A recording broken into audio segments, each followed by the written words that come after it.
All right, she says the White House has forgotten her husband, Nagma Abedini, the wife of Syed, the American pastor locked away in one of the more notorious prisons in Iran for more than a year. Mrs. Abedini delivering an emotional appeal before Congress and blasting the administration for not doing enough to free her husband. She says it should have been a precondition for any deal before they cut a deal with Iran and its nuclear program. I had anticipated that I would battle the Iranian government for my husband's freedom. I never anticipated that I would also have to battle my own government, and that the journey would become even much more difficult than it had been. My husband is suffering because he's a Christian. He's suffering because he's an American.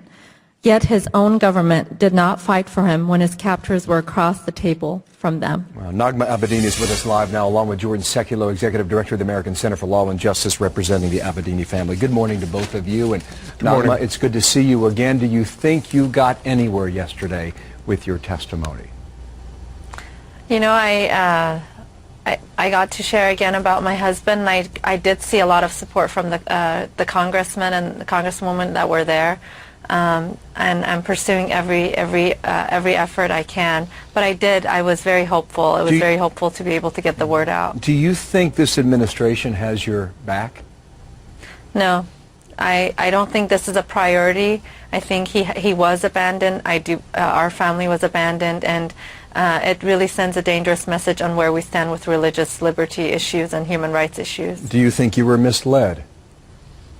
You know, I was really hoping that it was such an important issue. I was hoping that it was going to be a precondition. So I was devastated when I heard that it wasn't. So can you say, I apologize for the interruption, but I just want to try and get a better picture of this. So the negotiations, has now been reported, started back in the month of March. Your husband was in a jail back then. He still is today. Can you say that there were no negotiations brought up at that table with your husband? Yes, we heard that there was on the margins, which we don't know what even that means, or if even that's true according to what Secretary of State John Kerry said. So we know there was no discussion at the table, and I had assumed that there would be some precondition for the release of my husband. Nagma, why do you think that is? Why do you think that was the case? You know, I don't know. I don't understand it. I shared at the Congress yesterday, I don't have an agenda. I'm an American citizen. I'm a wife. I'm a mother who's trying to get her husband out, and it doesn't make sense what my government is doing. I grew up naive, thinking my government will stand up for me and my religious freedom, and when I need it most, and I feel abandoned, and I don't understand it. I don't know the politics behind it. I don't understand any of it. Jordan, I want to bring you into this conversation now. Sure. Do you feel the hearing yesterday helped move the ball forward at all? I do, and here's why, Bill. That question you asked Nagma should be very easy to answer. Was he brought up at the negotiations? And the reason why we don't know is because we've had people like the Deputy National Security Advisor to the President under Susan Rice, Tony Blinken, say it was not on the agenda. We've had Ben Rhodes, the spokesperson for the White House National Security Council, say it was discussed on the margins. And then 2 days before we testified in the same room, Secretary Kerry, the Secretary of State, so everyone's boss when it comes to these negotiations, said that it was absolutely not discussed at the P5+1 talks. So we've heard three different ways it may or may not have come up. But if we assume Secretary Kerry was being straightforward and honest with the committee, and he was quick to say no, then you know, we have to assume the worst, that this is not even being brought up on the margins. If that's the case, he's not a priority. That's right. Why would that be?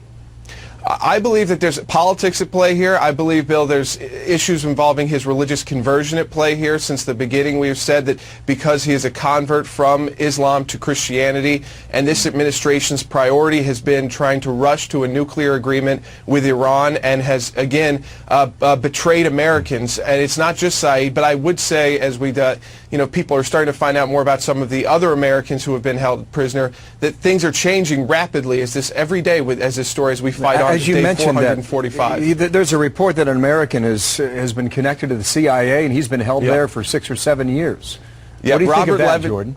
Robert Levinson is always lumped in with Saeed Abedini and Amir Hekmati. Now, Saeed and Amir are both in prisons. We know Amir is at Evin Prison, where Saeed used to be, and Saeed was transferred to Raja Shar last month. Robert Levinson was a former FBI agent who went missing 7 years ago, and occasionally there's been photos. The U.S. government has said all along, in fact, I was chastised by a Democrat member of Congress yesterday at the hearing, Bill, because he said, you know what, you need to understand, Mr. Sekulow, that the administration is doing everything they can. And I wonder if he was a little bit surprised when he found out, because that's his constituent, that in fact the government had paid that family millions of dollars to stay quiet about his CIA involvement. I think it's it's just so wrong for our government to even be lumping Saeed in that category, because if Robert Levinson truly was CIA, Saeed Abedini should not be even in the same discussions. Just in the limited time we have left, Naghmeh, what is your next play? What card do you throw down next?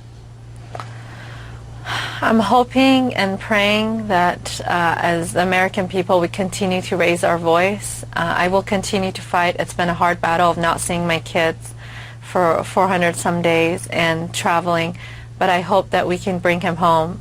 Whatever avenue, whatever doors that are open, I will step into it, and until I bring my kid's daddy home. I'm still hoping for Christmas, but I will not give up that hope, and I will not stop fighting for his release. Naghmeh, thank you. Jordan, thanks to you as well. We will continue to follow your story and hopefully get him home soon. Thanks to both of you.